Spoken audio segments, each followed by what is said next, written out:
Hi everyone, I just finished making all of these really cute throws that I have an iron-on lettering. So these are throws you could do with, in my case, I use sorority letters. You could do college, it could be KSU, KU. It could be high school letters. It could be names. It could just be someone's names. It could be a monogram. There are just so many things you could iron onto these throws, but I like it because you can get these throws at such a great price. I got these on Black Friday for just $5, and by just untying it, getting a little bit of space to iron on these Greek letters, or in your case, if it's a monogram or a name or whatever, and then quickly tying it back up, I was able to make some really cute personalized gifts at a really low price. So I'm going to show you just how I did it. Okay, so I've got a blank canvas here, and the first thing I need to do is get my letters in. I'm only going to show you one set of letters. So we need to click on the image button over here on the left, and then I am going to come over here and filter by my uploads. That just helps me get to my images quicker. And I'm going to do the chi and the omega, so I click those two images, and they're both outlined in green, which means they're ready to insert. And then in the lower right-hand corner here, I click the insert images. That brings them into my mat. They're pretty big. I need to quickly get these down to the letters I'm going to use. So I need to ungroup. Each of these came in as a big group of stuff, and I don't need the two over here on the right. Oh goodness, it's keeping me all together. So hold on, let me separate these a little. Take these two and delete them. If they're too close to each other, it just picks up and thinks, it doesn't know what you're trying to do if things are kind of on top of each other.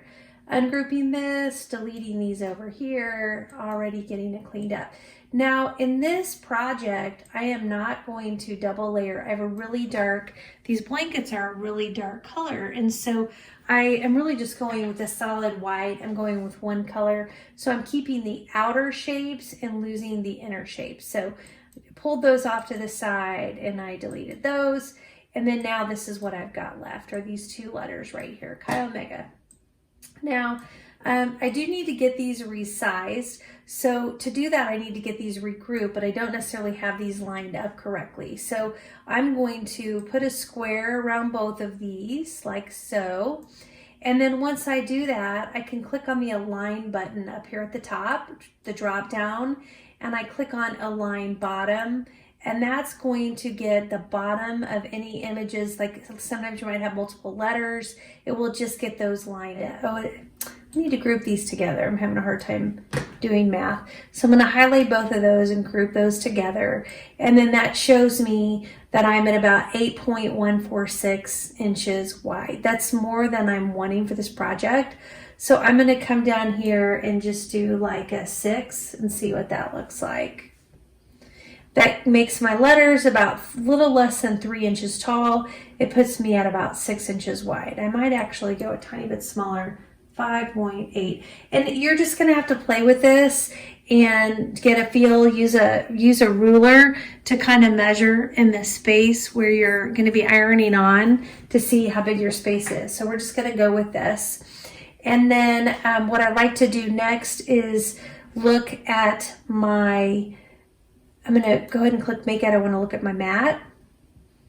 And I want to show you, see how close it's putting my chi and my omega symbol? They're just like right butt up next to each other, and I don't quite want them that close. And so I'm going to cancel this real quickly. And I'm going to highlight these. They're already grouped together, but I'm going to attach. And see, I've got a little bit more space here on my mat. When you send it to the Cricut mat, it's just making efficiency out of your material. So it's cramming it together as close as the cut will allow. Now it's leaving that space for me in here that I can actually do my cut. So now I'm here, I'm ready to go. All I need to do is turn my mirror button on. This is really important when you're doing iron on.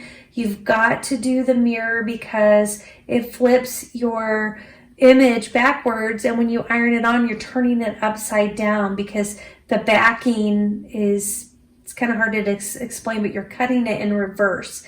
So always mirror it, or when you go to put it on your piece, it's going to be backwards, and that's not good. And that's it. We are ready to go. We only have the one map for this project because we're only doing one layer, and we can go ahead and click continue. Okay, so the next thing you need to do is get that vinyl onto your mat and make sure that the shiny side, the glossy side, is facing down and the dull side is what's facing up. That's really important to make sure that your vinyl gets cut correctly. Then you just need to use your weeder tool and get all the extra pieces off until all you have left is what you're going to iron on. Okay, so it's time to put our iron-on vinyl onto our blanket. And so most of these blankets, these throws will be tied in some way, and I just like to get that tie off very carefully because I always reuse that. There's no need to find different ribbon or different twine or anything like that. If you can reuse what came with the packaging, I think that always works out great. So I just take that off, and then I don't unroll the whole thing because it looks so nice when you get these blankets. They're folded so nice. Somehow they never look quite the same when I do it. So I just figure out where I'm going to iron on. And so this is going to be my iron on spot here. I know I'm going to fold that back, tie it up, and then that will be what's revealed. So I just need to get this corner, without unfolding too much of this blanket, I just need to get this corner onto my Cricut Easy Press mat so I can do my iron on. And I know I'm going to do it at an angle, so I always like to kind of point it to myself at an angle so I can see what it will look like. So then I take my Easy Press and I want to get my mat warm, so I just press my mat. I do have my Easy Press on 315. I use the heat guide. This is a polyester throw, and so I used the heat guide and just looked up what temperature do you use when you're ironing on the everyday vinyl onto polyester, and it said 315 is the right temperature, and it said 30 seconds is the amount of time. And so I've had it warming up and it's ready to go here. And now that I've got my mat warmed and I've got my fabric warmed, I can go ahead and put my iron-on vinyl onto my blanket. And I always just try to take a look and make sure there's no missing parts or extra parts. It's usually extra parts, if anything. And then I go ahead and I place that onto my blanket. And then I get my Easy Press throw. I get my Easy Press onto my throw, and I press the green button, and that starts my 25 seconds. So if you're finding anything helpful in the video today, I'd love if you take just a second and tap that like button. And if you do think you'd be interested in seeing more of my DIY videos, I do a lot of party planning, holiday decor, DIY. I do a lot of DIY earrings. It's a lot, and a lot of it I'm using my Cricut. If you're interested in any of that kind of stuff, go ahead and subscribe. And if you tap that bell button, you'll at least get a notification whenever I publish anything, and then you can decide if you're interested in watching that episode or not. So this was on for 30 seconds, and then now I can just peel my backing off of this. It comes off very easily, and I'm all set.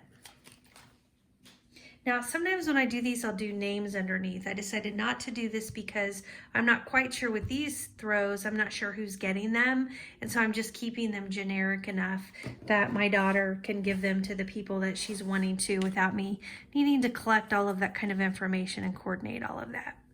So now I can just pull my throw back up like this. But then I can do a little fold back to just reveal that really cute personalized monogram or organization or school name, or in this case, it's a sorority.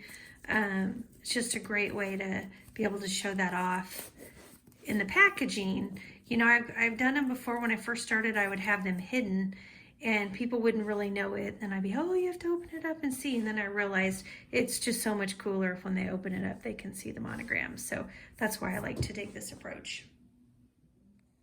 I hope you found today's video helpful. I think that these blankets turned out really cute with the personalization. If you found anything helpful today, I'd love it if you take just a second and tap that like button. And if you think you might like to watch more of my videos, I'd love it if you would subscribe to my channel. I continue to do more and more DIY videos, and I'd love for you to be a part of that. Thanks so much for watching today, and good luck with your projects.